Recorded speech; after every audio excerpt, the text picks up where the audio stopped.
అందరికీ నమస్కారము. నేను ఇవాళ గోధుమ పిండి అట్లు పోస్తాను. గోధుమ పిండి బెల్లంతో అప్పటిదప్పట్లనే పోసుకోవచ్చు.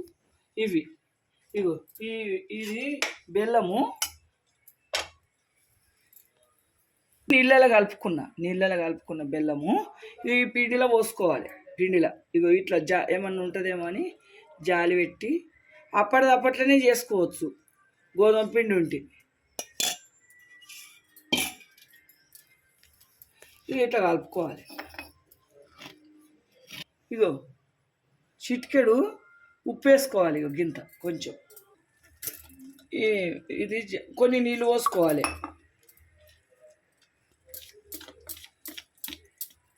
ఇక స్టవ్ ముట్టించుకున్నా పెంక పెట్టుకున్నా ఇక నూనె రాసుకోవాలి.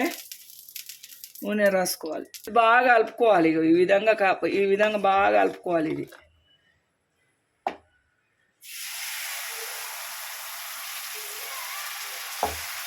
నెయ్యి వేసుకోండి, నేను నూనె వేస్తాను. మూత పెట్టుకోవాలి, జర మంచిగా అవుతుంది. ఇక మూత తీసుకోవాలి. ఏ విధంగా వచ్చిందో చూద్దాం.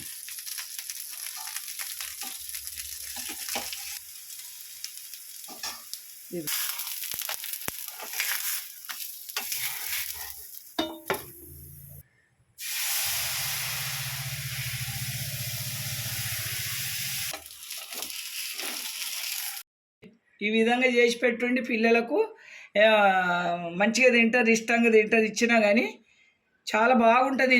ఈ దోశ ఉట్టిగానే తినచ్చు, పిల్లలు తినచ్చు, పెద్దలు తినచ్చు. నాకు ఒక లైక్ చేసుకోండి, షేర్ చేసుకోండి, పక్క వాళ్ళకు షేర్ చేయండి, బెల్ బటన్ కొట్టుండి. ఉంటామా.